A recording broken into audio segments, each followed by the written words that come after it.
We're live. All What's right. happening, brother? Good to see you, Good to see man. you, Ian. It's been a while, It's been a dude. while. Yeah, So yeah. people, I've been journeying through the Stargate, traveling about the universe. those things are apparently real. Native Americans would like draw circles in the earth and stand in certain areas and be able to beam their consciousness. According to them, it would more easily astrally project through That's these. well, that's what I did a little course at the Rosicrucian College up in San Jose on the pyramids. And the course basically, the theory is that the pyramids themselves were astral projection chambers.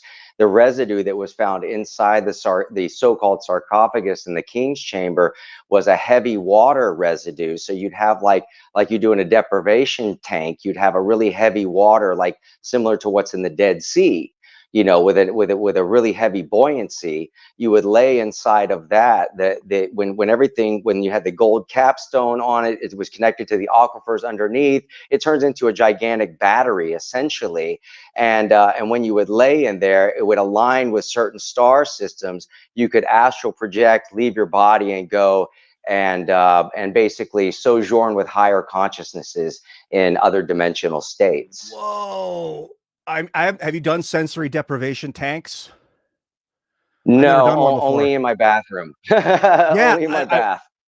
Rogan speaks highly. Joe Rogan speaks highly of them, and everyone that's done them talks about how incredible it is to go into a tank of salt water, cover yourself up, and have like no sound, and it's just you It would be vibrating. interesting. Well, I've been to the Dead Sea numerous times, and the buoyancy of the water there. I wouldn't be surprised if they just took water from the Dead Sea or whatever that area was and used it, in the king's chamber, because of all that heavy, high mineral content, everything else, and the buoyancy factor. Although, granted, that water since that time period has probably gotten more and more and more dense as evaporation has taken place, and it's you know but laying in it, like you can't dive into it. Basically, it's very strange. Underneath the water, divers have found these underwater lakes and underwater rivers that are made up of a heavier concentration of some type of either saline water or some type of water,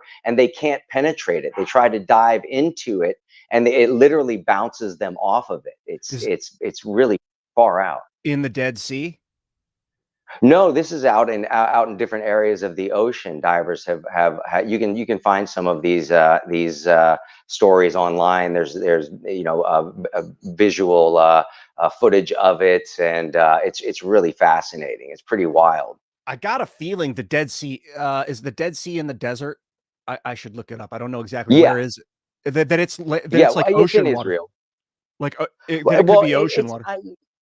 yes, it could be a layover from the Great Flood, you could say, and then it got trapped inland, and then over time, it's just slowly been evaporating away. They say that even in the 1500s, they believe there might have been a large, shallow inland sea in the southern parts of the Americas, because they found a 1500s Spanish galleon out in the middle of the desert. And they're like, In how the the hell US. did it get? Yeah, like, how could it possibly get here? And there were stories of that possibility. So, if you are interested in Great Flood theory and all of that, you could think that a lot of the desert areas at some point in time could have been navigatable. Could have been navigated by sea in shallow, inland saltwater oceans and stuff, or Yeah, seas or lakes or whatever.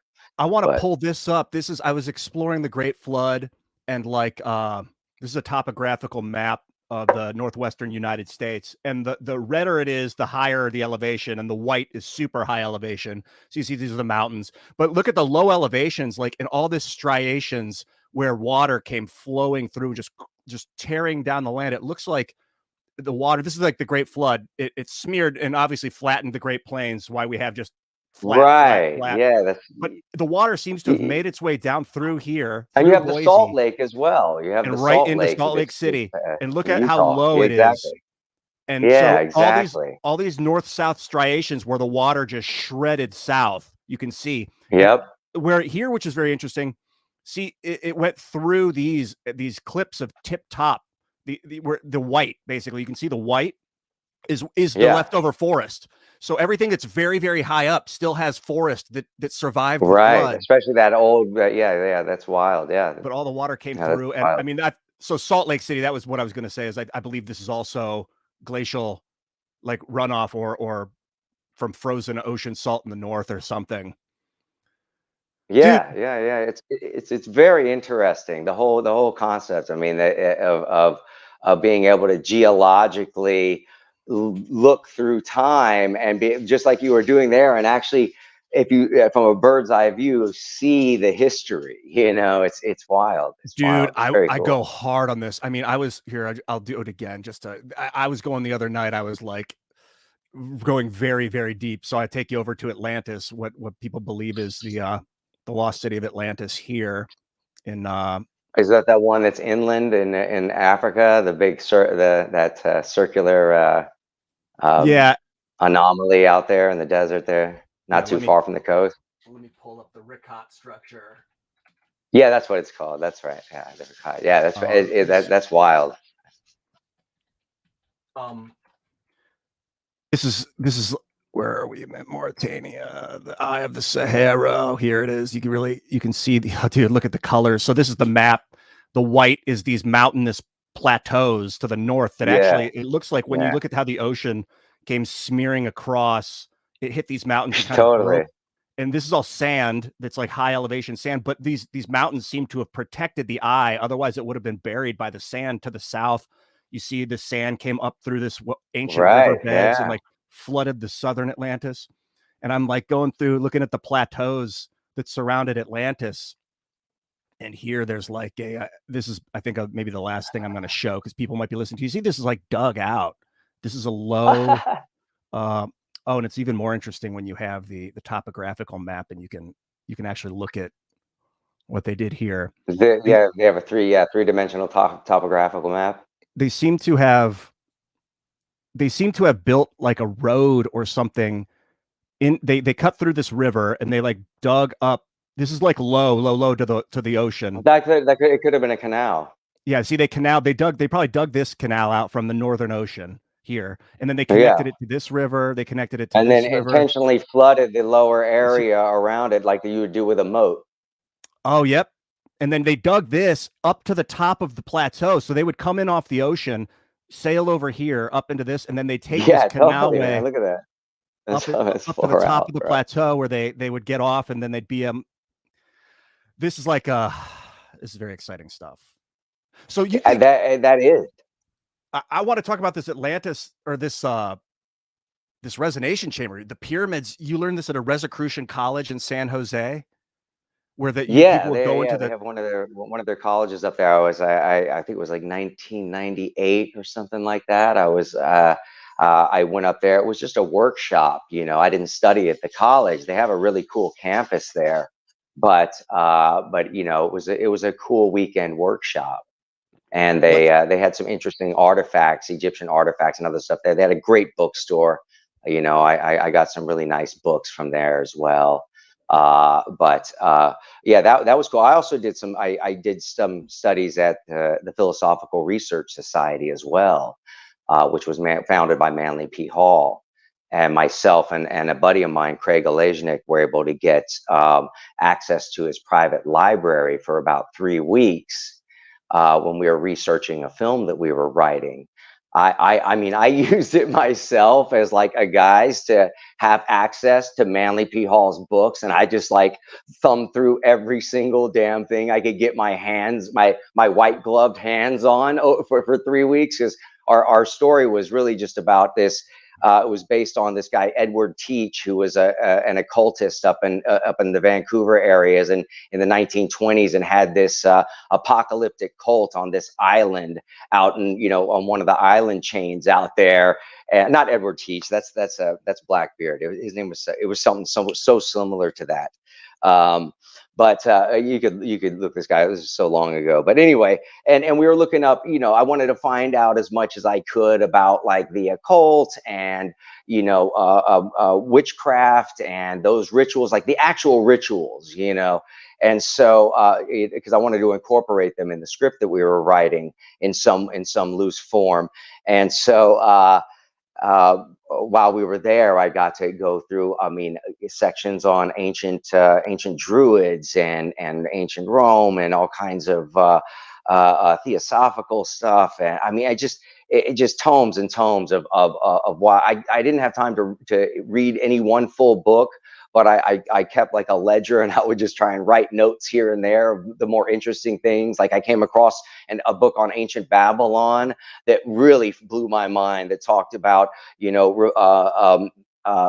these mechanical statues that they had in the temples, and the temple priests had rooms underneath these mechanical statues, and they had these bellows they could talk through, and they could move the statues, and they could make fire, and it was basically Wizard of Oz type stuff, And I was like, what, dude? That's what these guys were up to. So people who had no idea about, any kind of higher experience of divinity, or anything like that, they go to the temple and there's this big, it's big moving, beast, whether it's a kind of a Moloch character, which is frightening, or Marduk, or some of the other temple the temple statues that they had back in ancient Babylon. But one of the things that I found too is, listen, I don't know. I know little bits about different things. I'm not like some expertise in any of this, but I just find different things interesting and they stick.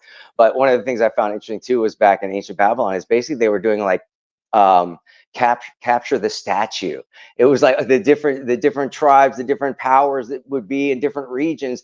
They'd run in, ransack the city, steal the statue, run it off out of town, and hold it for hostage, and then sell it back to the temple priests and stuff, dude. It was, hilarious stuff. Almost like capture the flag. Were the Babylonians like not religious? Were they more secular, like getting people to believe that, like, God King type thing? Well, certainly there was that. The temple was everything from my understanding. I have some great books on Babylon back here, especially the financial operations of Babylon and Egypt are really interesting. But the temple was everything. It was the center of power. It was the center of worship. It was the center of law. It was the center of commerce. Everything happened at the temple, and the temple priests controlled it all. So it didn't matter who was the ruling king for a day. The temple priest ran the show. That was it. That's where the power lay. They controlled the merchant class. They controlled, the entertainment. And the temples were full of entertainment. There was like rock concerts at these temples. They'd have bands out there playing and they'd have these big festivals. They'd have wild outdoor orgies and crazy stuff. They had like institutionalized orgies back then, like forced public orgies and stuff, bro. It was disgusting. These people were like, they controlled the masses. It was so diabolically. You weren't allowed to marry for love at all. All marriages were controlled by the state. You weren't, interestingly enough, we do have to get a marriage license, don't we?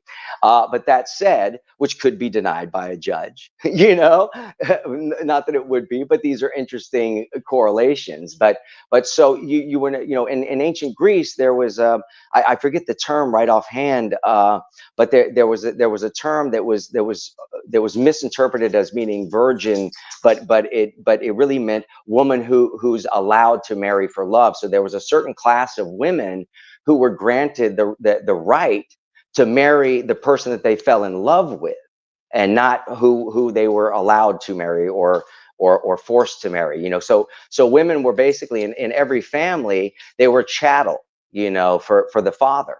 So the father would marry off the women, the girls, to other families that had a little bit more money, or they had some side deals with, or some other things. It was always about, trying to work your way up this ladder, that's a social ladder, you could say, that we have today even. But they even had, if I remember correctly, at one point when there was a lot of revolts and stuff going on in Babylon, they removed all of the doors from everybody's homes, and you were no longer allowed to have doors on your house. What the fuck? What do you know? What You year? know, What years that were? There were a few like instantiations yeah, of this would have Babylon. all. Yeah, this would have all been, back during, gosh, 2500 BC. Was it was You that know, pre Nebuchadnezzar? I've heard Nebuchadnezzar was no, that would extremely have been wicked. all of these scenes. There was a lot of these. Yeah, that would have been all in that same time period. Do you think that And it revolved, though. It's not like every single. Sometimes there was, especially during the Zoroastrian the time period, which would have been after Buddha. So let's see, Buddha was born in 600 BC, somewhere around there, and his influence was the greatest threat to world domination at that time. The Buddhistic psychology made the person who was living insanely suddenly sane and able to think correctly and know who they are, where they are, what they are, and separate themselves from the system, because the system was all there was. You know what I mean? And you were engaged and married to that system, or you were outlawed or a bandit out in the field, outside the cities, or you were part of one of the big, tribal families that did all of the herding, the big herding families and the mercantile and trading families. And, there were exceptions, but even those families were subjected wholly to the temple, because they controlled all of the currency, the selling and the trading. Just like the U.S. dollar on the international market, you had to go and say, okay, I want to sell my oil to Germany from Iraq. I have to exchange it into U.S. dollars. They have to buy it in U.S. dollars, and then it's the same kind of principle. You couldn't make that trade if it didn't go through the temple. So the temple always got their vic. was that in Asia, like through the That would have Buddhist? been in Babylon and Sumeria and all of that. But and also they had the same kind of principles in India, dating back even further, 5000 BC and all of that, where you had all of the different, the Shivites, and they were one of the big powerful groups that believed in Shiva. They had an ancient ritual where they would drink marijuana beer, at a certain time of the year, and they get all wild, and they end up, some of the groups would end up having an orgiastic frenzy and all of these things, similar to Babylon. And Egypt also had this. And the lesson, and in Babylon too, they would sell the kids that came of age, the women that became of age around 12 or 13, they would have to go to the temple and prostitute themselves to the highest bidder, and the temple got the money. And it was supposedly a moral lesson to not be a whore.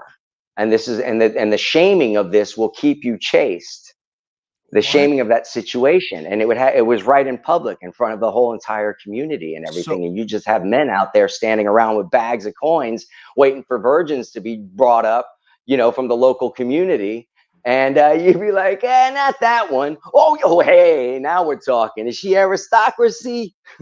would they take them to private, or would they like? It sounds Hey, well, right like there on the temple step, right there, that. It right there sounds in like front they of would everybody. rape them. Like the kid didn't Yes, have a say in exactly, the thing, exactly. and then Yes, that rape exactly. was So you supposed to. see, so this is MK Ultra mind control in ancient times. Do you think that the temple is still involved today? Like, I hear a lot about the Jesuits, and you might know more about it than I do. I don't know a lot about the Jesuits, except it's an arm of the Catholic faith. The Black Pope, they call the guy who runs the Jesuit sect of the, I guess, of Catholicism, and they're like Yeah, I mean, they do the dirty work. I don't know if that's true or not.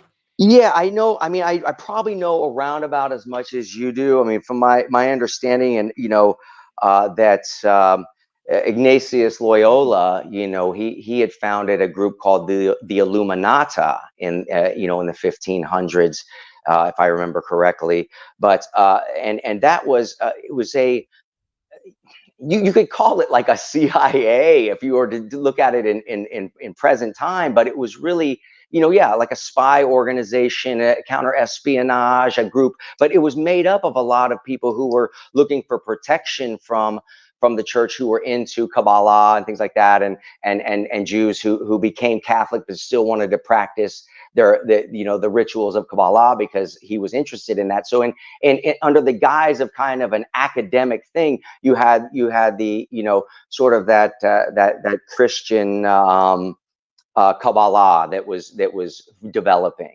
as well. And I think that was coming out of that. The study of the tree of life and the 10 Sephirot and the 22 paths that connect them. It's essentially when you map out the tree of life and you look at the chakraic system, they're pretty much identical. Only the tree of life on several of the different chakras, or were separated into their opposites. Whereas if you join them all together, it's the same 7 chakraic system that you have in Eastern, yogic traditions, and as you would have in the Kabbalah, used for meditative purposes. So the tree of life is basically the structure of your psychic body, your spirit body. Is it always? Is it always this image, the tree of life? No. You got to look up Tree of Life Kabbalah, and you'll see it's a much more technical. I have drawings. I got a book right here. Straight up, yeah, I've seen a lot of this actually. Let me pull this. This is cool too. Yeah, what's interesting is you have a lot of books. Yeah, this is more lately about how easy it is to manipulate the internet. Because I was like, why do we need books when we got everything on the internet? But so you have, so you have it's more of a technical kind of, Oh, let me pull your image up. The way that it's. Oh, okay. So you have you have a series of these descending. These descending Sephirat or ciphers. These are energy ciphers, and they correspond going from the crown chakra, Keter, all the way down to Malkut, which is the physical body itself, and the way that the energies. So you can see how this, if you looked at the classic alignment of the chakraic systems, and you collapse these ones that are opposites together, Chachma and Binah, if you collapse those together and so on, you would end up finding that you have the same exact system, just slightly different in its interpretation, and that could have come out of the fact that the priests of the temple of the ancient Hebrews that were taken from ancient Israel to Babylon and studied under the temple priests who were studying Zoroastrianism, they would have been introduced at that time to these concepts of the chakraic systems and this more Eastern Buddhistic type of thing. There was a huge transition from the old world, sort of like when Abraham decides not to sacrifice Isaac, and that was the transition in the Old Testament from the old Canaanite religion to the new religion of the Jews from that point forward. Because of. What was the difference between the Canaanites' faith and behavior to the new one, that he was willing to sacrifice his kid? Yes, because if historical representations of the Canaanites and before them the Phoenicians are true, they introduced infanticide and religious sacrifice, to the societies around that region, which from all I can tell didn't really exist before then, and so when you're saying the Canaanites and the Phoenicians did a lot of infanticide. Well, that they seem to be the ones who introduced it to the region. Although there is some stuff that seems to date it back to even areas in northern parts of the Etruscan, empires way up in north. What it seems to go back to, and this goes into some of the stuff I read in one of the books that I saw in Manly P. Hall's library, was on the ancient Druids. that it was something like the ancient Druids, their history, beliefs, and something or other. Blah, it had this fucking ridiculously long title. It was a very old book, and it talked about how their rituals with Molech. There was different things it said about the sacrifice that Molech was the great owl in the woods that flies silently. And from from other sources, they were saying that, like, so if you were living back then in ancient times, let's say 5000 BC in Northern Europe, and you're living in the woods and you got your little family there, and it's late at night, and you got your daughter sitting by the campsite, and she's like maybe a year old or whatever, and you turn one way and you don't hear a thing, but you turn around and she's gone. And all you do is hear screams coming from the fucking tops of the trees in the distance, when your baby has been taken by Molech. And Whoa. then the idea that those who couldn't handle a baby, if the times were too hard, if things were too heavy, they could go back. There would be a stump cut back where this basically this dude would live in the woods like a homeless hobo. And people would bring, he was like the shaman. Oh, and they would And take and they and this but he could decide whether he wanted to keep the baby for himself. And he had his little tribe of basically like orphans. And this is kind of where you get your Viking thing from, that like the Viking hordes, a lot of times they didn't really believe in families as much as they believed in membership. So your membership in the horde could be, they would adopt people in. They were known to do that, even though they had the slave thing and all of that, and all of the other things. So if you look at this kind of routine of adoption, it could tie back to this kind of sort of ancient druid shaman, woodsy hobo with his band of elves back there, his band of kids that maybe he didn't leave on the for Molech at night. So they would they could have this. Go ahead.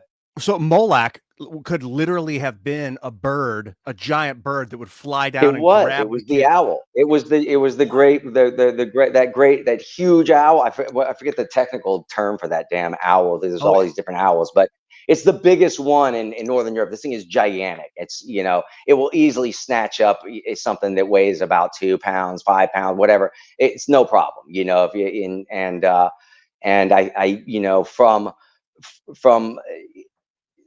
if you're just looking at it just like as where could this have possibly come from, the theory was this was probably what may have happened leading up to this becoming a thing, where then they actually sacrifice or they offer a child to the owl so that it wouldn't come in a back. ritual at night and all of that stuff, so that it wouldn't come back. And also for instance, if you had it's just like abortion today, but it's sort of after birth abortion. If somebody just couldn't handle having that child or some other type of thing, they could go there and offer it up. Same thing with Molech. And then you also had the prescription version of that, where in those same ancient times there would be forced infanticide, and that was due to population. So they used infanticide as population control as well, because they could see how much stores of wheat they had, how much population density they had. They had the same kind of basic keeping an eye on everything as we do today system. Let me just tell my son I'll call him back in just Oh, a second. nice.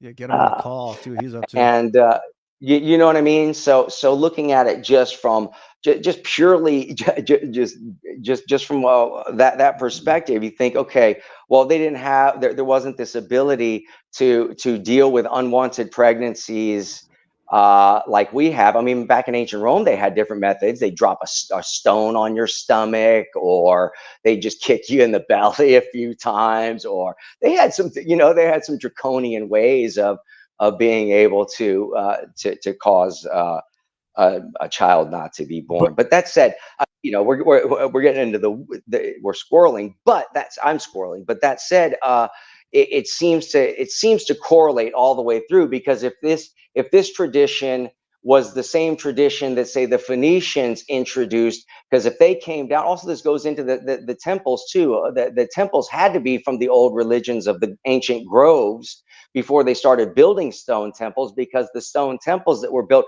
were to represent the ancient groves of the ancient religion. Every single one of those pillars that were in the temples of Greece, Rome, Babylon, those rows and rows were the trees, but in stone form. And then the wooden archways at the top were the branches of the tree holding up the roof, which was made of clay leaves, which were the tiles, your clay tiles for the roof. So the pillars of Roman architecture are supposed to be the trees. This is fucking crazy. Yes, exactly. Well, dude, Yeah. And so the ancient religions, still, you can tie even the ancient temples and the religions that were going on, when it became more sophisticated, when they had the ability to build these temples, when they either regained those abilities after the destruction of the Atlantean culture, whatever that was, whether it was where you're talking about or whether it was a global culture, and they existed all together, where you had Mu and Lemuria and all of those other, lost continent stories that exist in the South Pacific, as well as you look at just even 100 miles off the coast of India, they found an entire city 100 feet underwater. How did this entire city is sitting 100 feet underwater, an entire city, everything there, perfectly intact? That means that at some point in time, how did this go back? When did the flood really happen? How can we trust our geologists and how they're timing things? Can we trust what we're being even told about time? I mean, just calendars alone have baffled me. I've looked into calendars and gone down the calendar rabbit hole, and I'm like, dude, they could be telling us anything has happened in any amount of time when they change these calendars over and they adopt new time systems, and they, it's wild. I've heard that the calendar thing is interesting too. And the Saturnalia, go ahead. I was just going to say, tying back to the Druids, the Saturnian priesthood were of Druidic stock, which controlled in ancient Rome the temple, the money, the calendar, following the time periods and the harvest and everything else. So even that ties back. So at some point in time, there was, a shamanic. I believe the first world religion was shamanism. That after the fall of the last great empire, there was a shamanic culture that came out of that worldwide. You can find it all over. You can't not find it anywhere. Everywhere you go, you find the shaman tradition. And all of those shamanic traditions have the same basic backdrop to them. Which is what? Well, the spirit world, the spirit of the earth, the spirit of the sky, the fact that these are conscious beings, that we are connected directly to them. We're in communication with the planet's in communication with us. When they got rid of the concept, they, in the ancient tradition too, there was Yahweh and Asherah. Asherah was Yahweh's wife, right? What happened to her? What happened to the sacred feminine? Right. So when we got rid of the sacred feminine, when we got rid of Yahweh's wife and only went with the masculine, and Yahweh is at least from some traditions is just the breath. The word Yahweh and Allah, it comes from the breathing in and the breathing out. So it's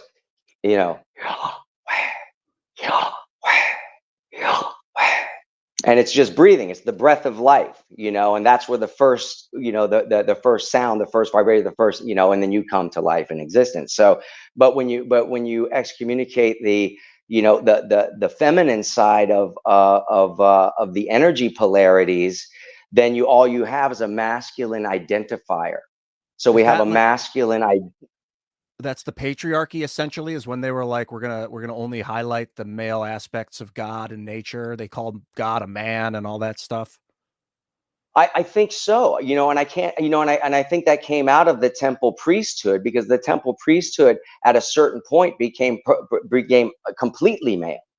In ancient Babylon, ancient Egypt, there was female priestesses, and some say that that there's some questions about that, but there were some high priestesses that were extremely well revered, and were seen as some of them even more powerful than Pharaoh and things like that during ancient Egypt. I don't remember their names and stuff like that right offhand. People can look it up and find out, but then we have, because we have Gaia, we have the conscious Earth theory, and then and if the Earth is conscious, which I believe it is, I believe that it's a conscious, living, breathing organism. Otherwise, how could it not be here? You know what I'm Yeah, saying? How could where it has to have some type of overall life to itself that consists of all of these compartmentalized areas leading all the way down to the tiniest thing. especially But like when you see the Schumann resonance, it makes me think the Earth is sentient at the very least. I mean, there's yeah, life. The Earth has life within it. We humans classify life as like a specific kind of thing. That you say a rock is not alive, but you might argue that it is sentient. Thus, it has a magnetic field that is warpable, and so does the Earth. But I'm wondering now that, like, if shamanism popped up right at the dawn of time in the Stone Age, after the flood, basically after Atlantis was crushed, but it's a shamanism all over the world. Maybe that's a holdout from what they were believing before the flood. That yes, yes. I was just going to say these were the survivors of the people who lived, and it depends on what you believe Atlantis was. Was it a utopia where everybody had absolute freedoms and it was a perfect society, or was it a complete draconian shit show? It depends, but that said, the forces that ended that civilization, from any research I've done, it was intentionally sabotaged, and the technology was sabotaged, which caused the cataclysm, because the technology was, like Tesla technology, was connected to the Earth's magnetic field itself, and everything was balanced harmonically with the Earth's frequency and electromagnetic field itself. And when that was blown out of harmony, the whole entire thing shifted. The plate shifted. It fractured the whole shell, and boom, you have in an instant complete and total global catastrophe. you've got the torrid meteor stream, which is what apparently hit the Earth at that point. And the torrids were constantly, every twice a year, we're going through the torrid meteor stream, and there's pockets of the meteor stream where there's a lot of rocks near each other. And I'm wondering if the Earth's magnetic field, the sun's magnetic field, are interacting. And then when this huge chunk of rock comes by in the torrids, it interferes with the magnetic field. And if the people on Earth were doing some technology that was like harnessing the Earth's vibration, it might have accentuated its vulnerability to being tweaked from outside forces. So when the torrids came by, they caused the magnetic field to go down, or the people on Earth had already done that to themselves because they're tapping it for energy. They're sending electricity through the Earth and through the ocean to try and long range communication. But these torrids particularly hit the Earth. Some people say it was a solar flare caused the Earth, and it all happened at once. But that coincidence of it all happening at the same time seems like there could have been Yeah, a it lot of doesn't. Yeah, things. to me, it would all make sense. You know what I mean? It would all correlate if there was, if you look at even what they can do now with the ionosphere, being able to raise and lower it by shooting, radio frequencies and things like that. I don't know all the ins and outs of it, but the HARP technology is nuts. It's bananas. So if we're doing that with an array of antenna and of this nature, what could you do if you had an organic version of that, like the pyramid in ancient Egypt? You know what Yeah, I'm saying? What if if you have a whole entire system all the way around the planet that's harmonized to the ionosphere, to the electromagnetic, to everything, but it's harmonized to it, and then that system is raised up above that harmonic plane, and almost like you're overloading the system, if it was intentionally or unintentionally. So if that, like you said, if that system was in place and there's an unexpected solar flare, or it caused that because of the use of the of that field, or it pulled in the meteors, or whichever way you cut it, something went down. Yeah, Something went down. It'd be like You if know we what I had mean? wires and we're like, this wire is so great with rubber around it as an insulator. Look how wonderful this wire is. We can but then you're like, hey, wait, what if we get rid of the rubber and then we can send the electricity through the air? But then the wires become very vulnerable to outside interference because there's no insulator. And if they were like, right. So like there's all these ancient pyramids that they discovered. They're like, what? There's a pyramid in South America. There's a pyramid in North America. There's a pyramid in Asia. Like there's the Bosnian one, the one in Indonesia, the huge one in China. They're all over the place, but they just don't allow you to excavate. I've heard that they're built on top of these things called the telluric currents, which are these underground earthen currents. At least the one in Egypt apparently is built on top of the telluric current. I don't know they're if you're familiar. They're like ley lines. It sounds like ley lines, but I know they do sound like ley lines. I don't know if that's the same thing or not. I'm going to pull this up. And I don't know if they're actually tapping into the Earth's like go-to energy fields from Latin. Earth current is what the word means. Electrical current that flows underground. That would be the same thing as ley lines, if I understand those correctly. Maybe. I don't know much about ley lines except they exist. Like energy places where these energy areas cross in a big geometric web surrounding the entire planet. Whether they're the same or not, or they're related, I would be surprised if they're not related.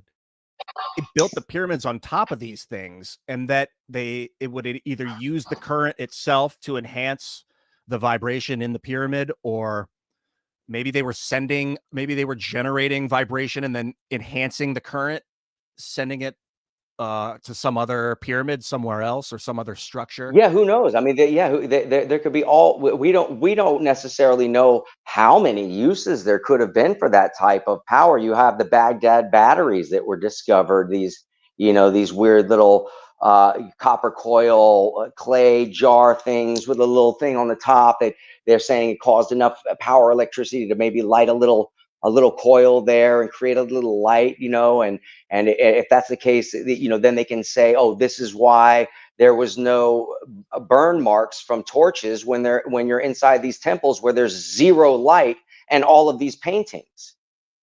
Yeah, they were using you know what I'm saying? That's this thing. If they're sitting there saying that all they had were torches, if that was the case, that they're doing an awful lot of cleaning of soot, as they're painting, and it would be an impossibility. You can't paint by torchlight, much less even if you were doing it by candlelight, there would be some type of residue that would be you could pick up. Yeah, you'd have carbon on the walls or something. These here, you can see it. This is the Baghdad battery. It's an ancient battery they found in a clay pot with like I think this is like an iron rod here, and then they wrap it with copper coil.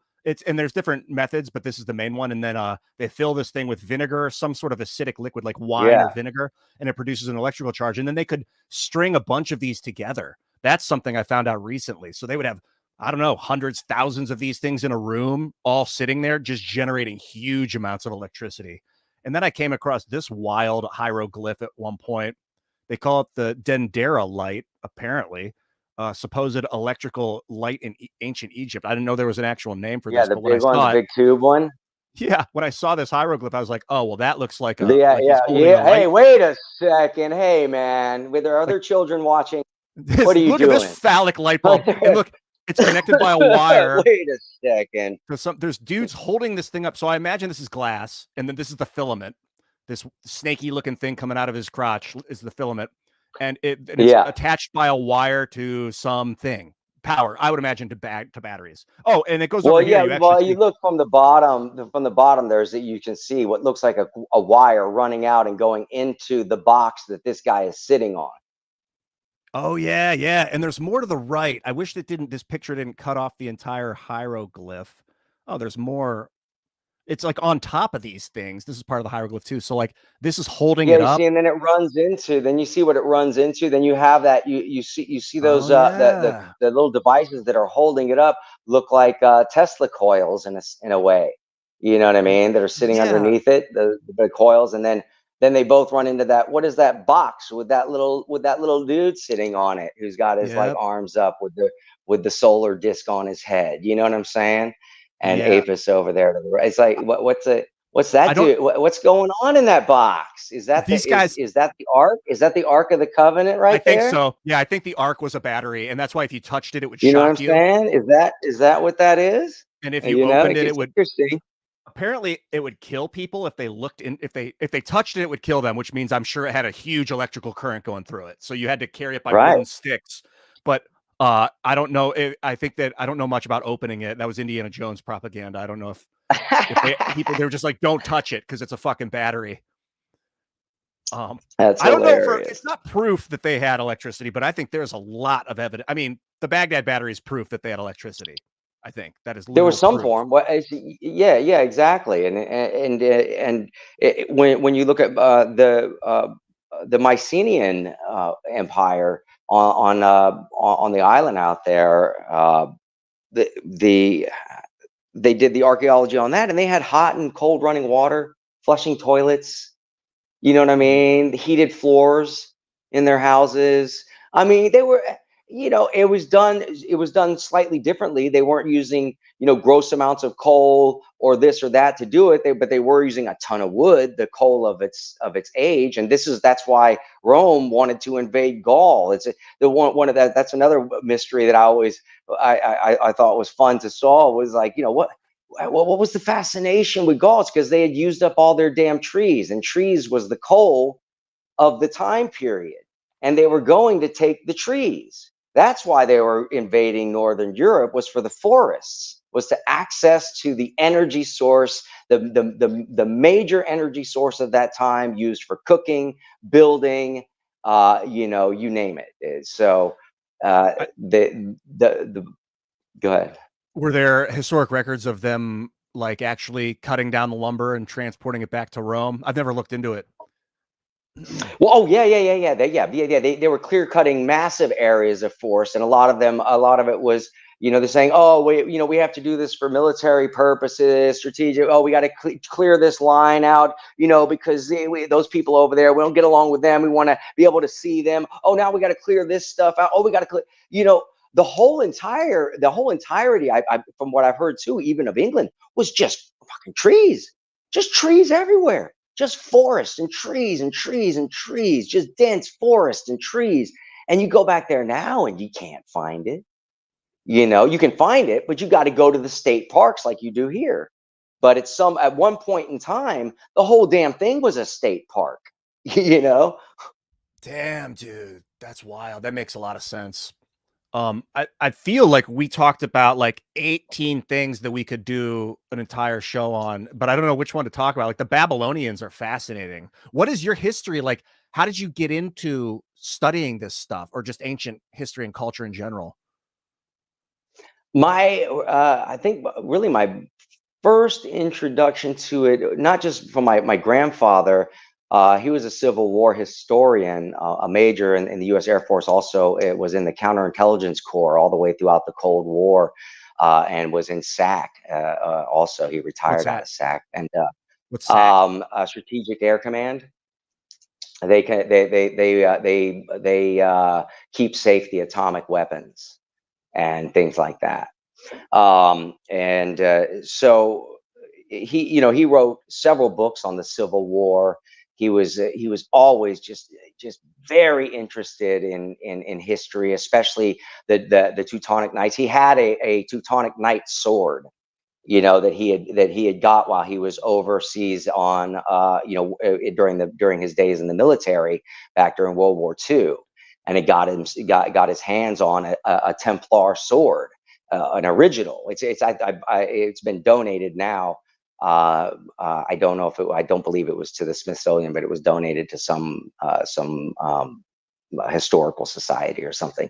But that said, I would hear a lot of that, especially the Templar stuff, the Middle Ages stuff, the Civil War stuff, and his take on the Civil War too was vastly different than what I was learning in school too, from his understanding of it, which we won't get into at all.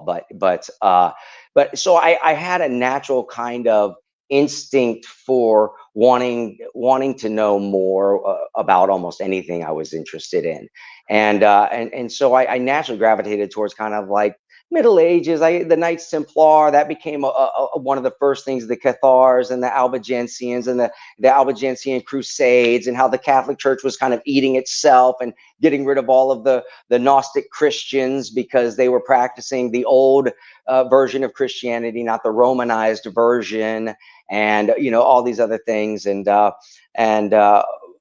then I also knew my grandfather was he was a Freemason, and on my dad's side, my grandfather and great grandfather were both Freemasons. I was already aware of all of that too, so I had an interest in Freemasonic history and stuff. But then I was introduced in the late '80s, when I was about 17. I was really into the hip hop scene, and I met a couple of cats from New York that were like 5% Nation of Islam guys, and we were talking, and they started filling me in on the whole New World Order, international banking. Like, in one night, they had me like, what the at 17, and I already knew enough from the machinations of the Civil War, the stuff going on when the Templars were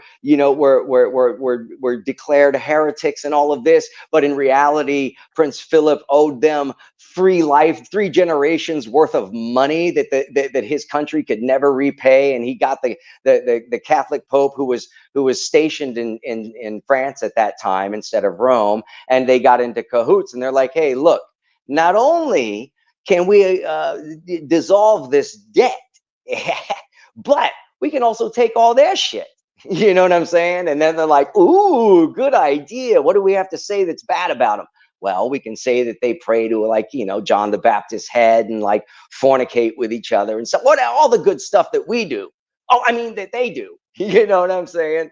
And then they propagandize them, and declare them heretics, and go out, round them all up, murder them all. Many of them escape. Only a few Templars were ever arrested in the United Kingdom, and out of the few that were arrested, they all escaped.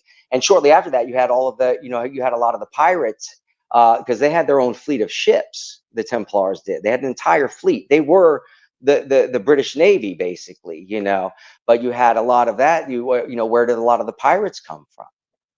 You know what I mean? So when you go back in time to from the 1300s on, when the Knights Templar were disbanded, and at the same time you had the Stonemasons Guild suddenly appearing in the UK, at the same time that the Knights Templar were being eradicated in Europe.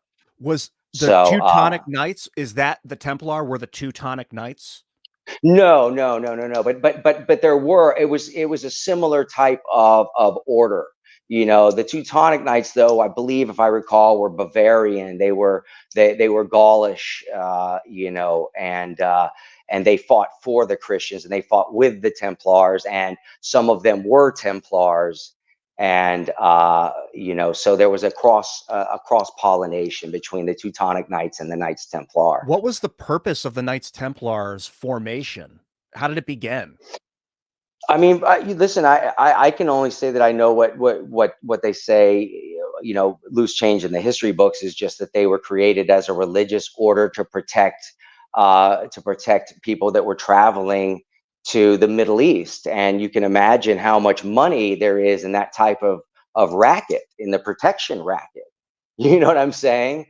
And they and by protecting their goods and persons during the travel there and the stay while they are there. So basically they're like a security force, a trained armed security force.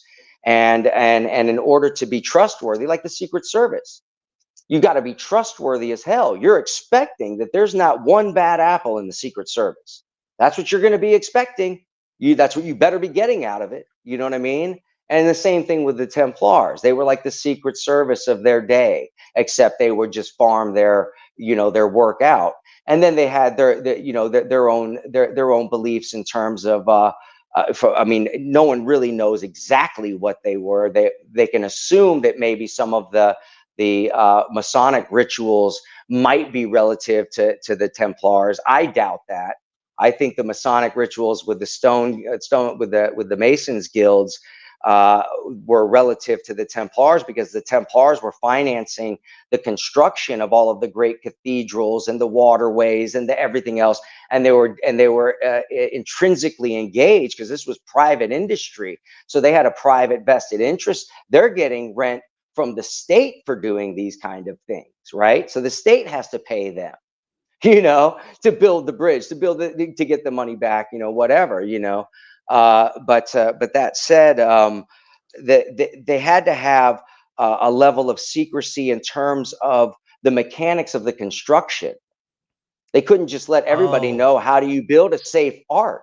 How do you travel water from this point, get it uphill, back downhill to a lower point across great distances? How do you all of the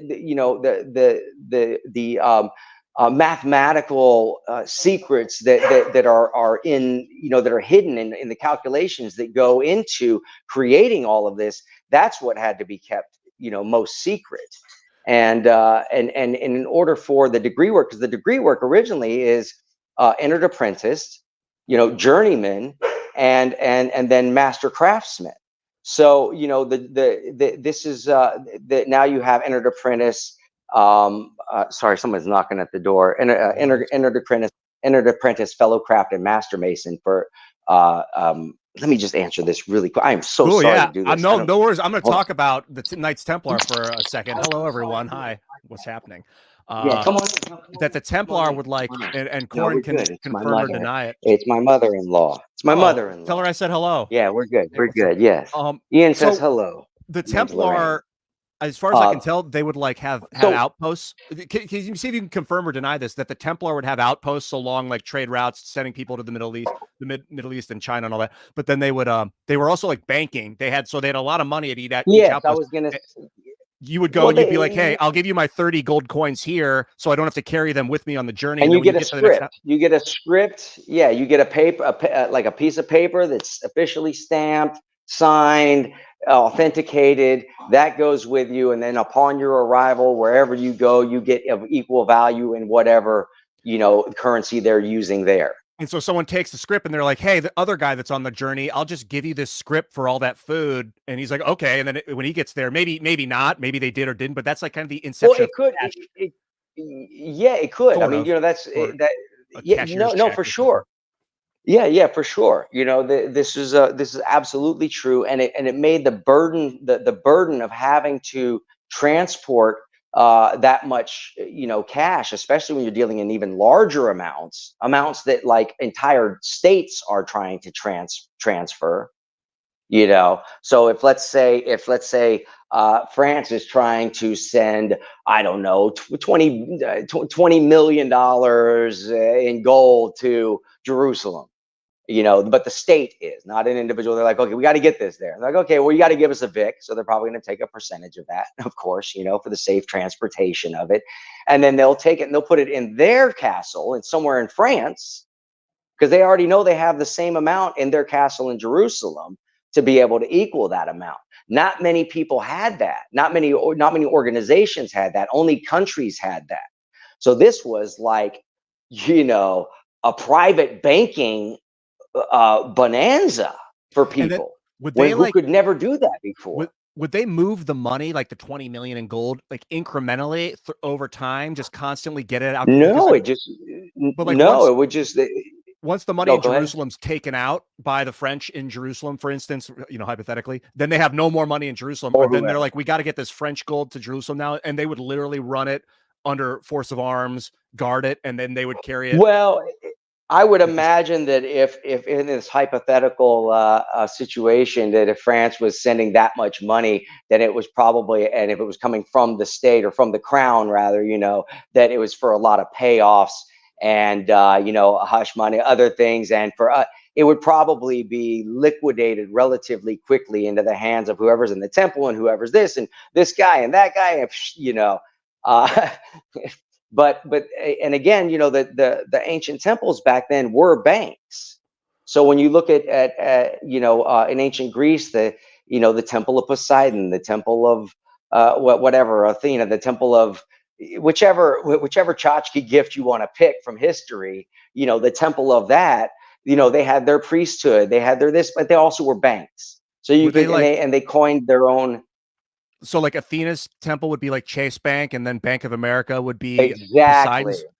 Really? Exactly. Could you exchange Athenian tokens at the Poseidon temple? Well, the state would have its own coinage. So, in similar to how it's working today, you would have some official coin, a drachma from that time period. You would have something official that would be used in basic circulation and all of that, even though there was a lot of bartering and other things going on, and people weren't as starving. It wasn't as difficult to access food back then as it would be today. You could say, I mean, they used to have like groves in the cities and stuff. The so-called low-hanging fruit, the fruit that you couldn't, that was above your reach, was disallowed because it was owned by the state. And that was used for harvest and everything else. But you could walk by down a street and reach up and grab an apple or grab a this or that and have a bite to eat, and you know what I mean, and keep it moving. Dude, when it comes to the Masons and like Freemasonry, were they using sacred geometry in their patterns to enhance like their creations, their vibrations and their creations and stuff? No. There's a lot of stuff about Freemasonry that's really has been blown way out of proportion in a lot of different directions for different reasons over a certain period of time. I think for specific intention that it has been, because for all practical purposes, secular Masonry is, the philosophy is building the temple within. The great light of Masonry is the Holy Bible. You have to have a belief in God to be a Mason, and the whole idea is how do you take these principles of worshiping of a higher power, an understanding and a communication with a higher power, living in a physical body in the machinations of the physical world, under whatever restrictive government you're under at the time, and being able to equip yourself with the building tools to build a better life for yourself and your fellow man.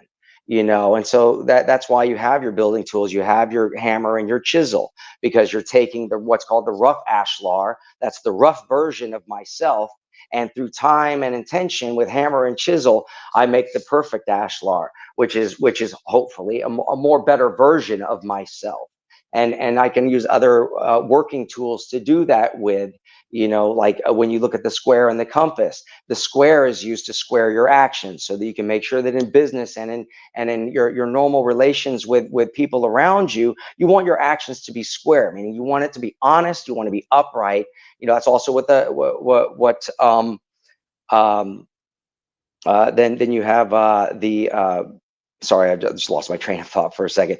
So yeah, you square your actions, and you have the compass, which is to keep your desires within due circumference.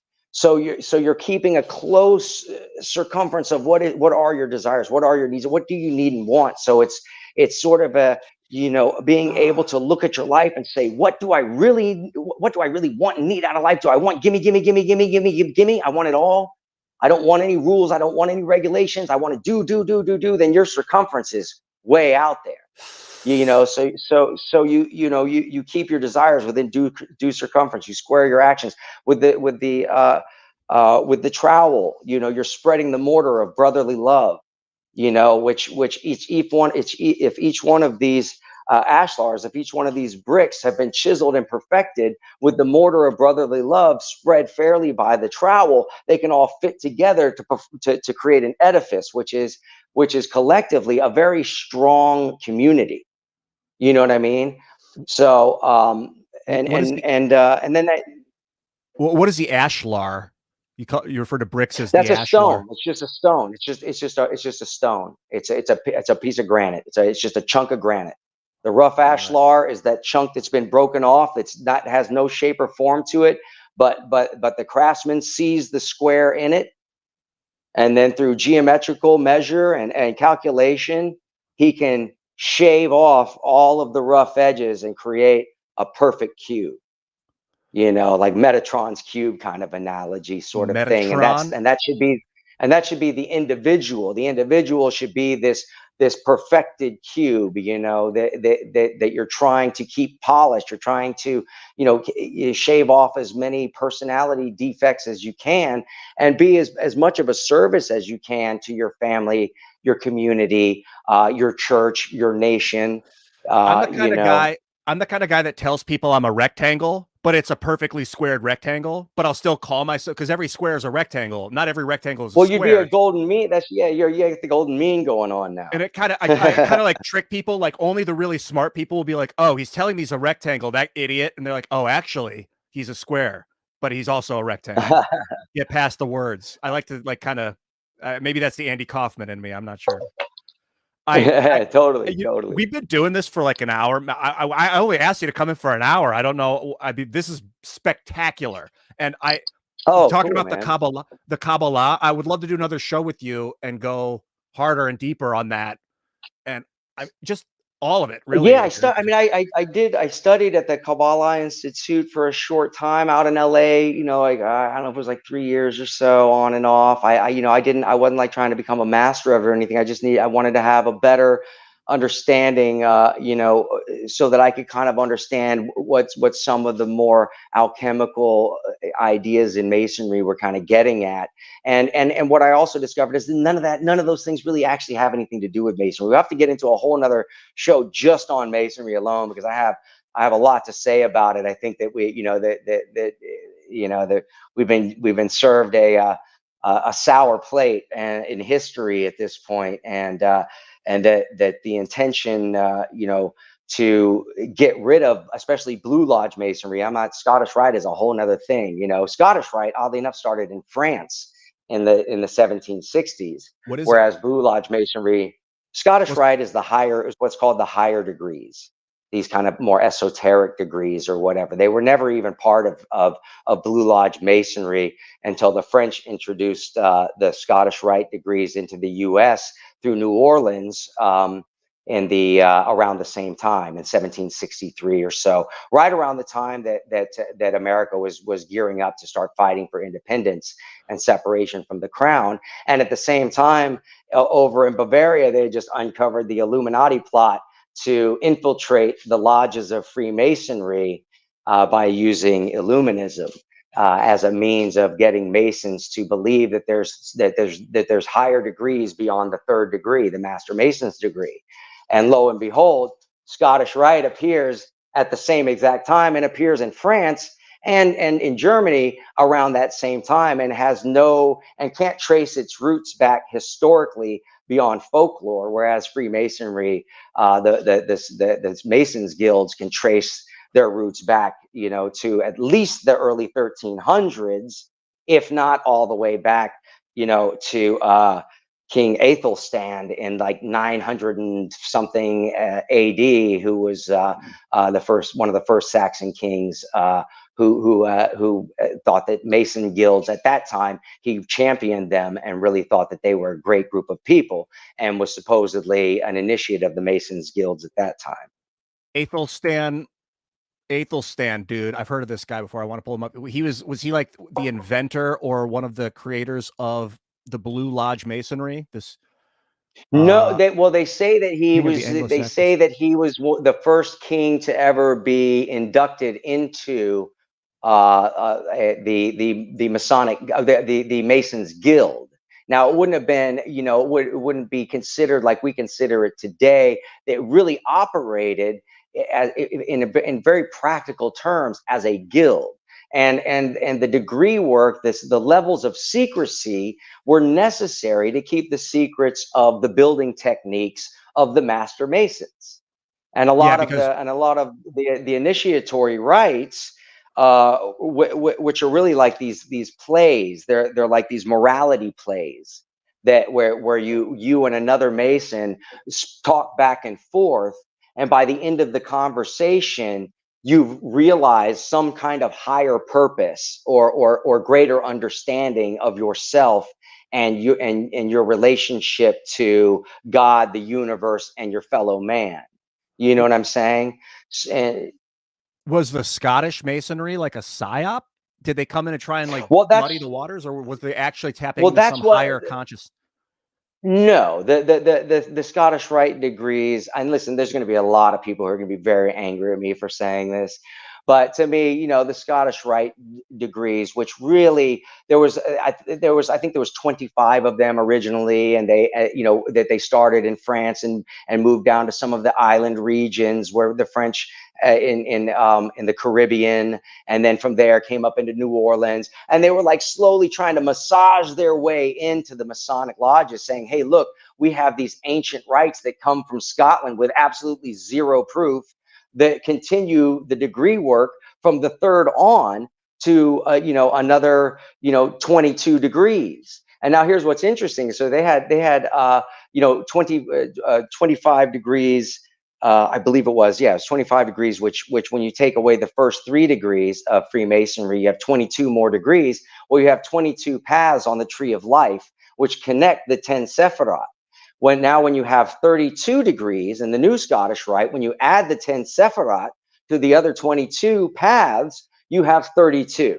You have and then the symbolic 33rd degree. So interestingly enough, I think that there's some influence in Kabbalah and the Tree of Life in the creation of those rites and rituals of the Scottish Rite at that time. And interestingly enough, there was a Kabbalist or supposed Kabbalist, no one really knows, but a very, very wealthy banker and merchant in New York in I think it was the 1780s, so just after the American independence, who was the first one to, I can't remember his name, it was Moses something or other, but the guy who brought Scottish Rite over, Frank something, I can't remember all these names, but you can look them up.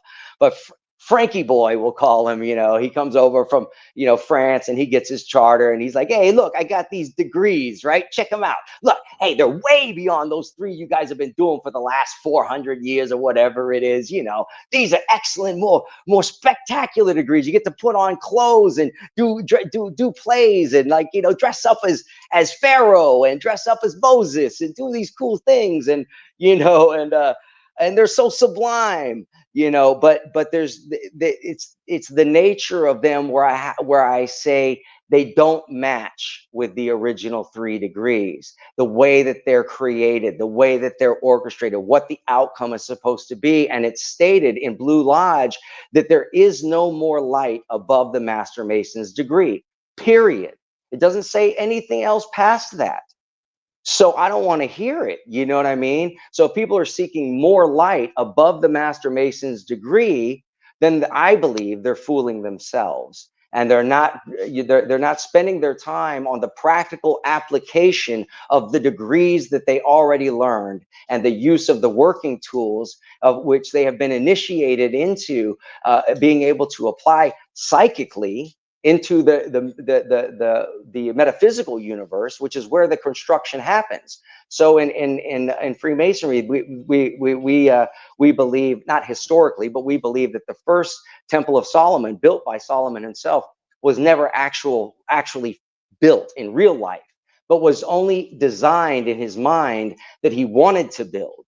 And so the second temple was really the first temple, and that this great edifice was all just in his imagination, but it was designed and it was built and it was actualized later on.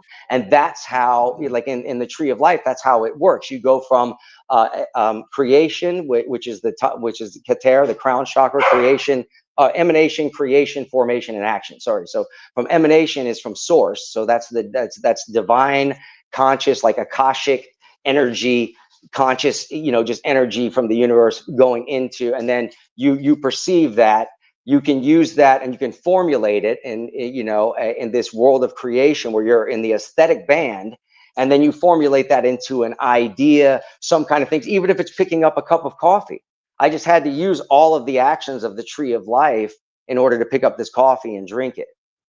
So it's a psychological approach to understanding ourselves and our relationship to the physical universe and the spiritual universe. You call it actual, how those four things, actualization. What were the four? Emanation, creation, formation, and action. Those are the four worlds. As the tree of life is divided up from the top down, and the energy flows from source through the body and then into action.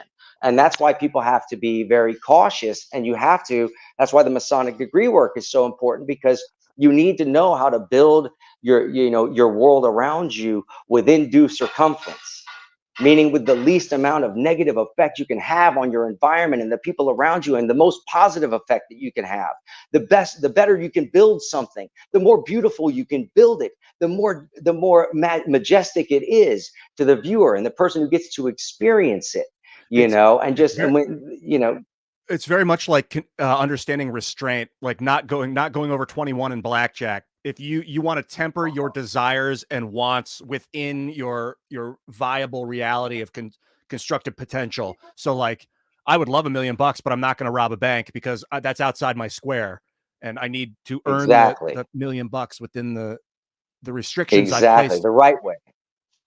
Yep. Hey, I got a few super 100%.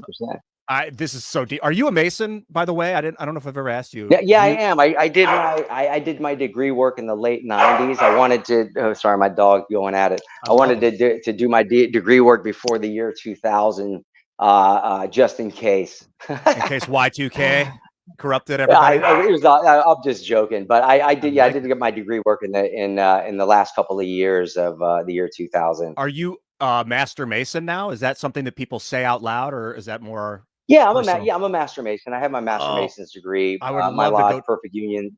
Yeah, Perfect Union Lodge number 10 in San Antonio, Texas, is where I did my degree work. It's one of the oldest lodges in that area. It's got a great fellowship there, great brotherhood. You would love talking to my mentor, my brother Bruce. This guy is just. He's a wealth of infinite wealth of knowledge, and one of the most fascinating people to talk to that I've ever met in my entire life. Oh, put me in touch with him, man. I'd love to talk to him, actually. Yeah. He mentored me through all of my degree work. It was great. But I don't have any. To me, there's nothing secret about it, and in that respect, And for the rites and rituals, the secret nature of it is symbolic more than anything else. And if you can't grasp the symbolic nature of it, and what it means, then you're not fit for it. You know what I mean? It's just not for you. But when people try to like slap the Baphomet on it and slap some fucking, excuse my French, slap some satanic ritual garbage on it and all of that, that's when I have it up to here, because Albert Pike and his morals and dogma and his reference to Lucifer and all that stuff, that's the first time anybody ever used that dude's name in Masonic circles that I'm aware of. When you go back and read the tomes of Freemasonic texts, which are really just breaking down what I just talked about, the history of it and the practical application of it. Albert Pike, not all this fog. He championed the Scottish Rite Masonry. He was a general in the Confederate Army, and after the Confederates lost, he became, like a journalist and a writer and all this. He was into the Theosophical movement in the late 1800s and that sort of quasi occult kind of movement, and ran in those sort of circles and championed the Scottish Rite and wrote this tome, Morals and Dogma. I have it back there. That really became sort of a cornerstone for Scottish Rite Masons, and he goes into all kinds, and it's to me, I mean, again, people are going to get mad at me, but there's quite a bit of the stuff in there when he's talking about the historical nature and all of that goes back to early Masonic writers, which is fine. It's normal to take from those, but he didn't really give credit to certain writers for where he got some of his information that he used in that book. And you sort of assume that he's the originator of some of this information, but then he gets into some of the more illuministic type of stuff, right? And this guy was a general in the Confederate Army and whatnot, and now he's championed as this great Masonic leader of Scottish Rite and whatnot. And then he helped formulate the next, all of those other degrees. Because like I said, there was 25 degrees. Now there's 32 degrees plus the bestowed degree, the 33rd, which is not really a ritual thing necessarily as much as it is they give somebody the 33rd degree because they've done so much work for either the Masonic order itself or for humanity as a whole, and they'll bestow that degree upon you. So having a 33rd degree is not, that just means you've done a lot of work. It's like getting a Nobel Peace Prize after you drone bombed. Exactly. Syrian militia. Was Albert Pike like a Mason that got into Satanism, and then they're like, oh, that means Masonry is Satanic? No. He's listen. I don't know about. I'm not saying that his. And also, I mean, we can get into the Satan thing too. That what blew my mind in studying at the Kabbalah Center was when I first finally had the aha moment that Satan, that this idea of this devilish figure in Kabbalah is our own ego. It's our own ego. I agree with That's that, dude. who we're battling. For sure. That's who we're battling. I had an experience when it's like Jacob wrestling with the devil or the angel, whatever it was. Yes, it was part of your ego. Wrestling with yourself. Exactly. It comes in as a vibration or a sound. I literally had that experience at Burning Man on a week of mushrooms, and I commanded the demon to speak to me, and it started, the vibration and the noise came through, and it's like, yeah, right. And I realized like everything in me wants to panic right now. You realize you were listening to Screamo? Yeah, and I was like, it's just that's just Green Day. And then it was a lot of music was playing that helped incite this, but then I realized this is me listening to my own the unknown, and so I just listened to it, and then it took on a conversational tone, and I understood it just wanted to be understood and listened to, and a lot of that demon is like the fear of the thing creates the evil of the thing. Anyway, but sorry to interrupt you. Yeah, no interruption at all. That's a fascinating factor as well, because essentially what happens, and for the Satanist, and this is just my understanding of it from my research, is that the supreme goal of the Satanist is the crystallization of ego. And the crystallization of ego, you could say that this takes place in the pineal gland, a crystallizing effect that cuts you off from the silver thread, from source energy, from your spiritual body, the divine source that we're from. And that by committing, wickedness, evil acts, things like that, you reinforce this false identity of self, which we project into our consciousness. It is the ego. It is the false self. It's made up of a collection of, what we were named, where we grew up, what language we speak, what culture we grew up under, who we grew up with, what our parents were like. All of this creates this psychological complex. There is like an identity, but it's a projection into consciousness. When while I was studying at the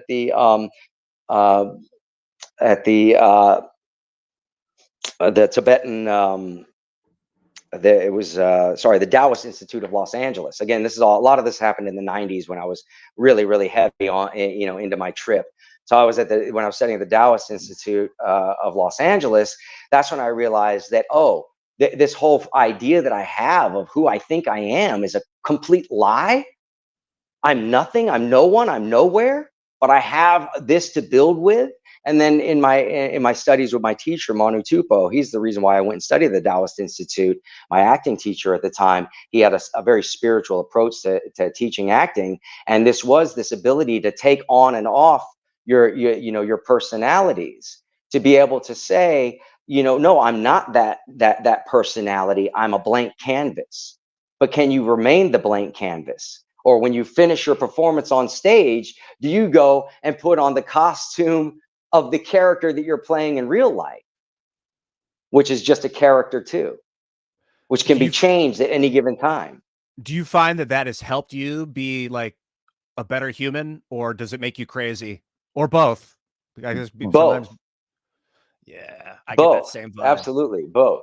Both, definitely both. The one thing that I see that's most tragic of all is that, okay, so and that it's very Buddhistic in its psychology, is the idea of self as nothing, self as no thing, no identity, no name, no place in time, no parents, no this, no that, just nothing, absolute nothingness, which becomes something, which then becomes everything. Because going from trying to be something that you can't ever fully be, which is this idea of self, you can never fully be that because you're going to die one day. So no matter how hard you try, so this is for the Satanists out there, no matter how hard you try to crystallize your ego and live a dialectically materialistic lifestyle, you're going to be on the deathbed too, staring up at the ceiling. And you know what's going to go through your mind, you dumbass? All of those stupid, horrible things you did in life.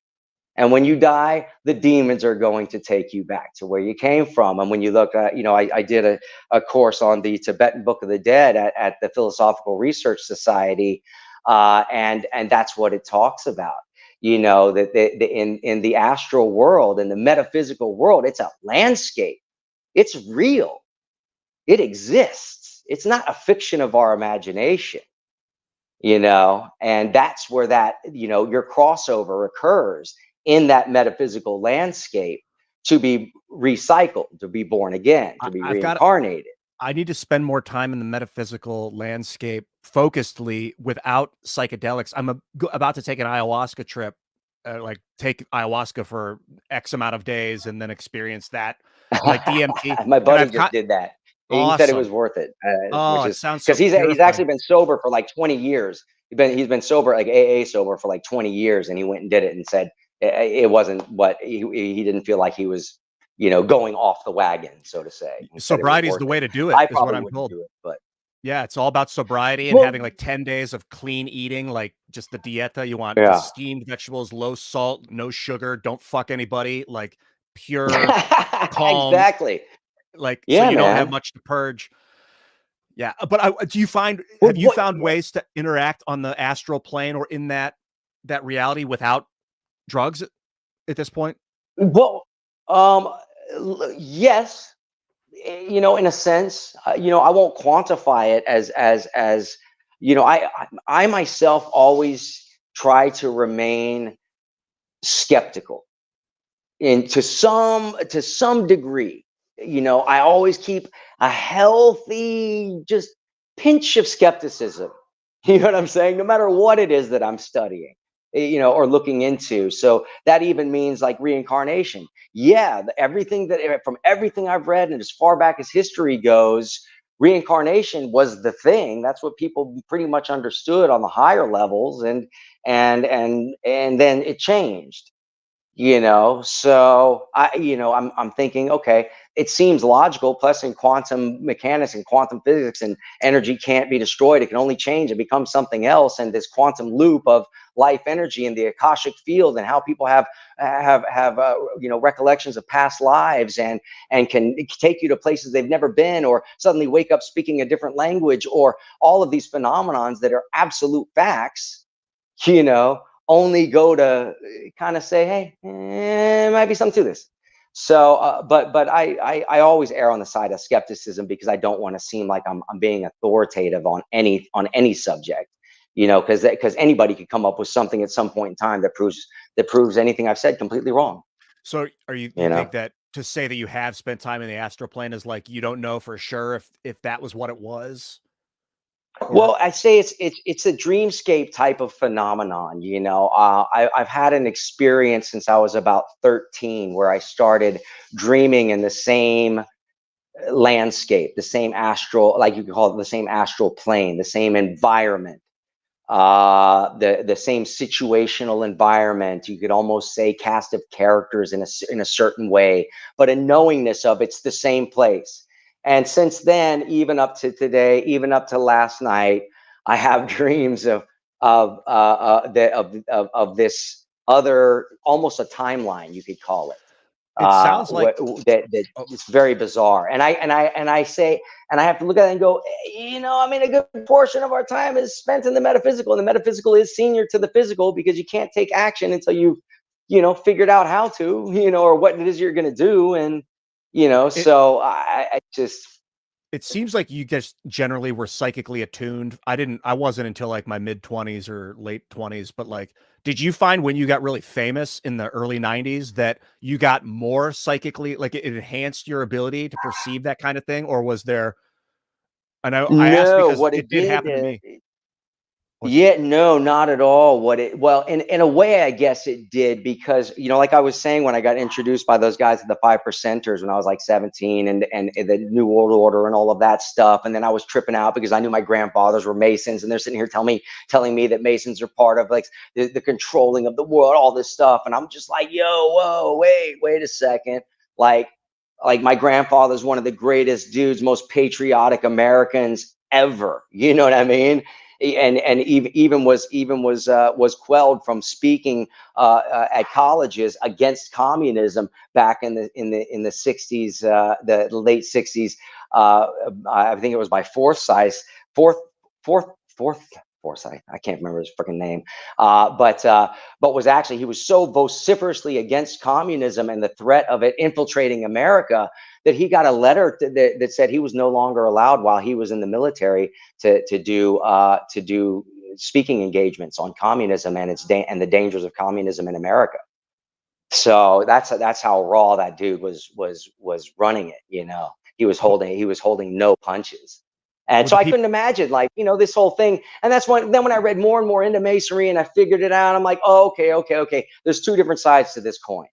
There's the Blue Lodge Masons, the ones that built this country, that wrote the Declaration of Independence, that are based on Judeo-Christian values, and they believe in that the Holy Bible is the great light of Freemasonry, and it's on the altar in every lodge room, and they believe that family is first. They believe that their country is right in line with their family, and that you have the rights. A spiritual being has every single right that deserves to be protected. How do you know that is true unless you know that is true? And so the fight against the crown, there were so many people who were highly religious who were totally fine with how the crown operated and the draconian nature of it.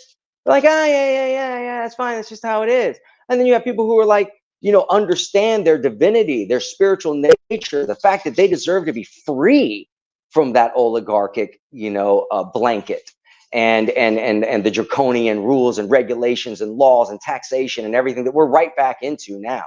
I mean, they've now what they lost control of, in 1776, 77 when we signed it, they regained control of in 1913 when they signed the Federal Reserve Act, and the 16th Amendment. That's when the crown bankers regained control of America. and so the secular was like the Scottish Rites movement of the Freemasonry sect, like a kind of a secular form of Freemasonry where it was about the self and like Well, it's all control. secular.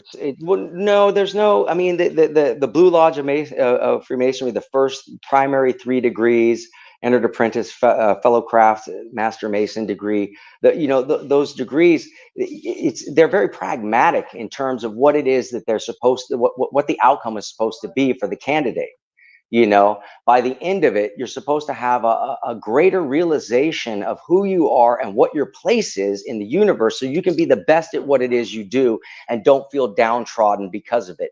Because in the lodge room, the gardener, the banker, the fast food worker, the whatever, they're all valued the exact same inside that lodge room, and they have the same voice. The only thing you're not allowed to talk about in the Masonic lodges is religion and politics. So what's left? Higher concepts. What was left back then when they were Masonic guilds was teaching the geometry, was teaching the higher math, was teaching weights and measures and density and buoyancy and all of the things, you know what I mean? That, you know, that's what the time was spent, you know, believe what you want to believe religiously. You know, you have to have a belief in God, and the Holy Bible is the great light of Masonry, you know, so that's understood. So it doesn't need to be discussed. It doesn't need to be argued. Now, in Muslim lodges, the Quran would be the light of their Masonic lodge, and in predominantly Jewish lodges, they would just use the Torah, the Old Testament. They wouldn't include you know, the New Testament. Are there And so atheistic on. You might lodges? have the Vedas. You might have no. You can't, because you cannot be a Mason if you don't believe in God. You're not allowed. You'd And be then immediately turned down. can you define God in your own way and Well, be accept? how God is defined, and yeah, well, yes, of course, because you can be a Jain, you can be you can be a Sikh, you can be a Sufi, you can be whatever you want to be and be a Mason, but you believe in God, Well, what is the you contention know. between So the Scottish rights and movement and the Blue Lodge Masonry, if there is any? You well, mentioned a couple times that people would get yeah, angry. there is. I mean, to me, there is, because you know, in a historical context, the Blue Lodge of Masonry and the original primary 3 degrees, you can trace those back to the Regius manuscript, which is like the early 1400s. There's several other manuscripts which, you know, which give a history of the guild lodges going all the way back to Egyptian times, which was also written in the 1400s. I forget, Cook or something, the Matthew Cook manuscript or something like that. So from a historical context, and the fact that there were stonemason guilds, that's known, you know, during and before medieval times. And then when you look back down that historical thread of who built all these things, who were the people who built them?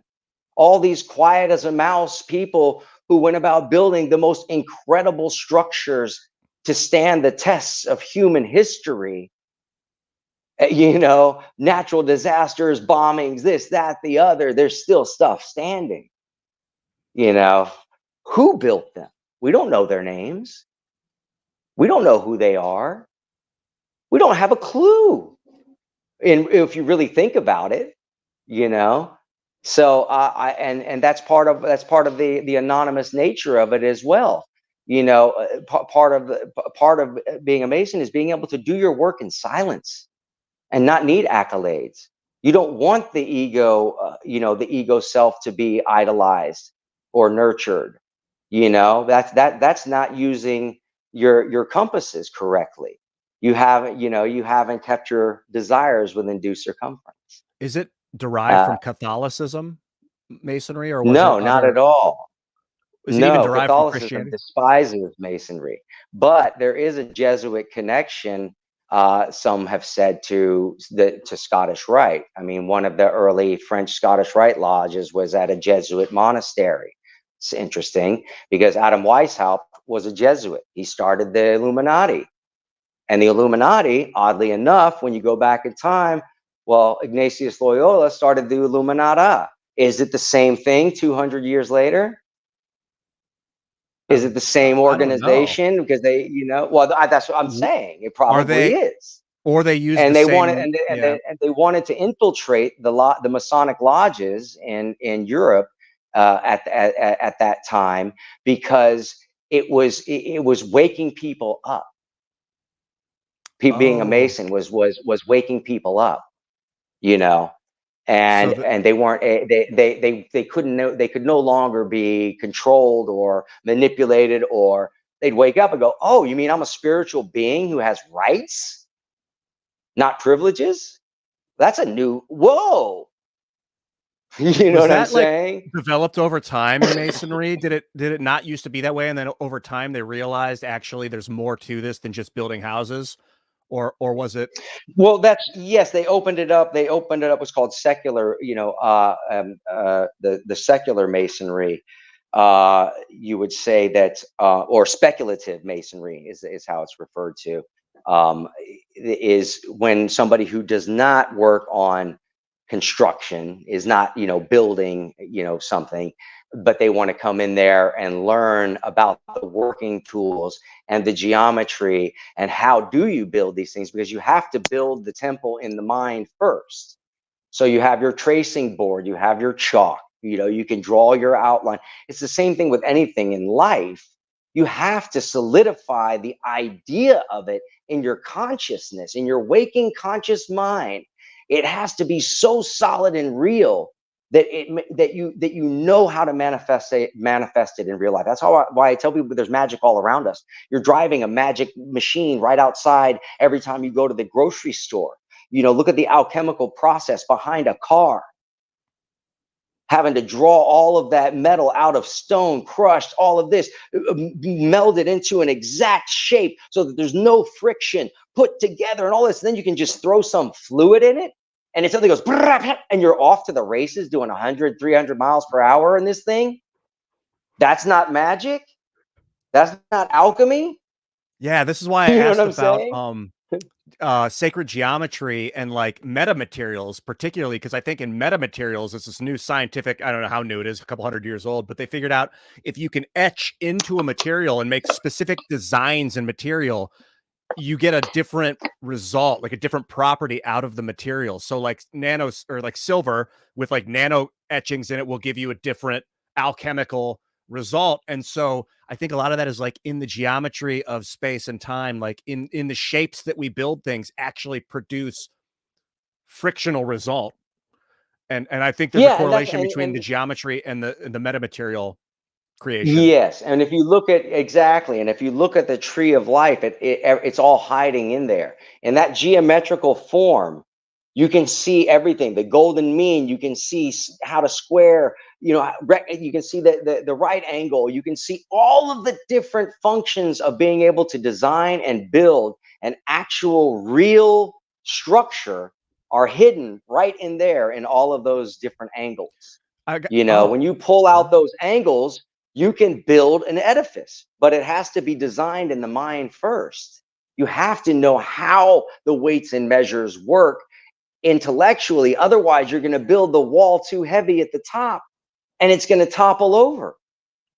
You're not going to make the arch secure and it's going to collapse in on itself. So this is a two-dimensional. Yeah, this would be like a two-dimensional representation of something that would actually have mass, and to understand the way that mass interoperates. And this is only to say this is in a vacuum and in deep space with no gravity interference. Yes. So you got to understand the mechanics of this on Earth. Oh, this is fucking intense, dude. And I love it. I want to read a couple of super chats. This is from Philip Fisher, brought in super chat. I love Corin Nemec. This has been such an interesting show. I agree. Thanks, Bob. Yeah, Philip Fisher's the man. Fuad Torres says, Dr. Emoto Masaru has proven that intentions and emotions cast spells. For sure, Egyptians used this and powered them with temples of stone structures. And I think Emoto Masaru is the guy that would focus on water. Let me see if I can pull up. He would focus exactly. Focus intention on water, and it would change the molecular structure of the water, and it would it could literally make the water poisonous, toxic to you. Yeah, and it's like the scientific method can't he wasn't able to reproduce the things, so the scientific method just kind of claimed, I think, that it was bunk. But unfortunately, he died in 2014.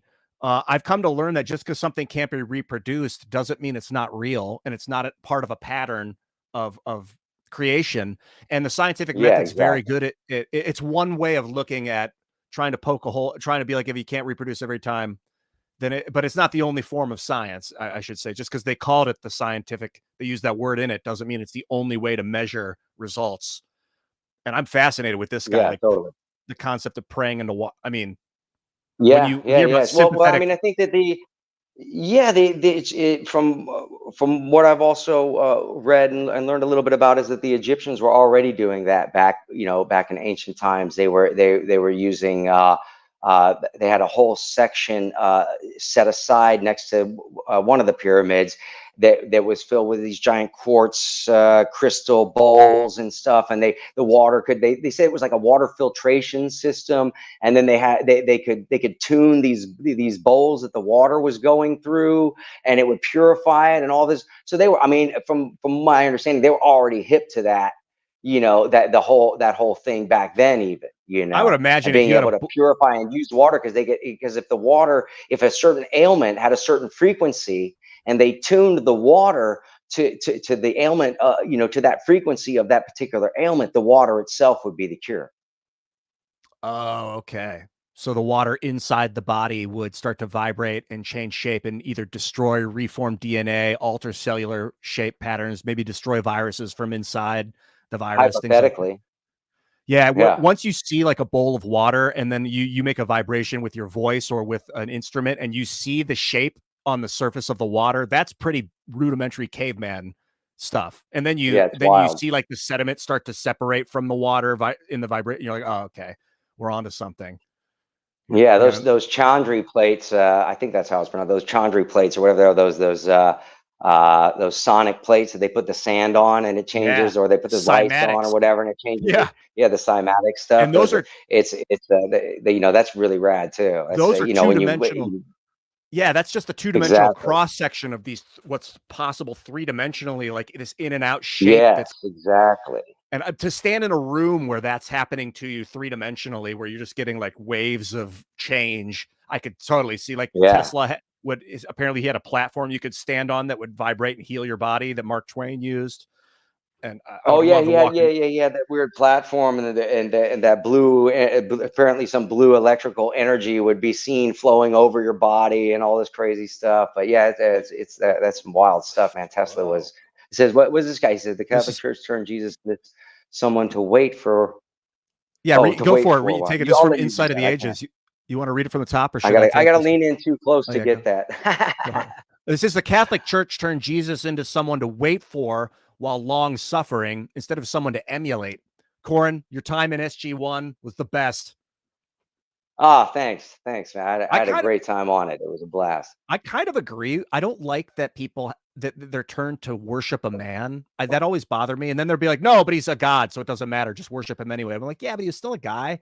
And just be like him. What? He was an awesome dude. Why would you not? Like, common sense is like Jesus was the best. Well, then be like Jesus.